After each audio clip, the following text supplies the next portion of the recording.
belajar merupakan tindakan dan perilaku siswa yang kompleks. Sebagai tindakan, maka belajar hanya dialami oleh siswa sendiri. Siswa adalah penentu terjadinya atau tidak terjadinya proses belajar. Proses belajar terjadi berkat siswa mempelajari sesuatu yang ada di lingkungan sekitar.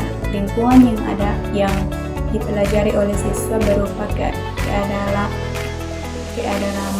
benda-benda atau hal-hal yang dijadikan dalam belajar. Tindakan belajar dari suatu hal tersebut nampak sebagai perilaku belajar yang nampak dari luar. Adapun rumusan masalah yaitu yang pertama, apa yang dimaksud teori pengolahan informasi? Yang kedua, asumsi-asumsi apa yang melandasi teori pengolahan informasi? Yang ketiga, apa yang dimaksud sistem memori manusia? Yang keempat, bagaimana komponen belajar? Yang kelima, apa saja aplikasi teori pengolahan informasi dalam belajar? Pengolahan informasi. Pengolahan informasi mengandung pengertian tentang bagaimana seorang individu mempersepsi, mengorganisasi, dan mengingat sejumlah besar informasi yang diterima individu dari lingkungan. Hal yang demikian juga dapat dikatakan bahwa pengolahan informasi dapat dikatakan sebagaimana respon individu terhadap informasi yang diberikan oleh lingkungan di sekitarnya. Pengolahan informasi merupakan perluasan dari bidang kajian ranah psikologi kognitif. Asumsi-asumsi dalam pengolahan informasi.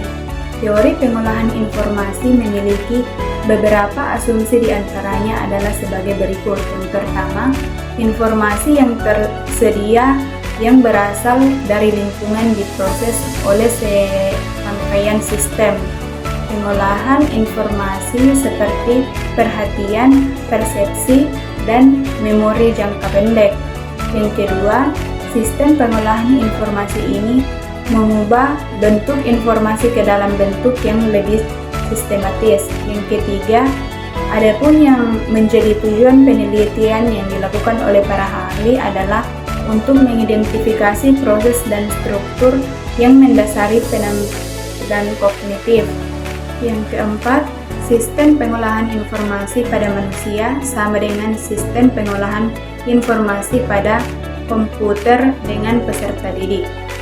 Sistem memori manusia. Konsepsi lama tentang memori manusia adalah bahwa memori itu semata-matanya tempat penyimpanan informasi dalam waktu yang lama.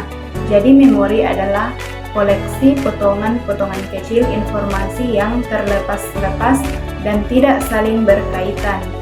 Komponen yang pertama, perhatian ke stimulus. Pengolahan sistem informasi dalam memori manusia diawali ketika isyarat fisik diterima pencatat sensor melalui indera atau visual, audio, maupun kinestetik. Yang kedua, mengkode stimulus. Apakah stimulus akan diolah sebagai informasi aktif atau akan lebih lanjut atau tidak sampai memori jangka panjang sebagai memori inaktif, maka diperlukan pengolahan lebih lanjut. Yang ketiga, penyimpanan dan retrieval. Pengkodean dimaksud untuk menyimpan informasi guna disimpan ke dalam memori jangka panjang untuk dapat diingat sewaktu-waktu yang diperlukan. Aplikasi teori pengolahan informasi belajar. Yang pertama, membimbing peserta didik dalam penerimaan stimulus. Stimulus memori dapat melakukan proses seleksi atas stimulus-stimulus yang akan diperhatikannya.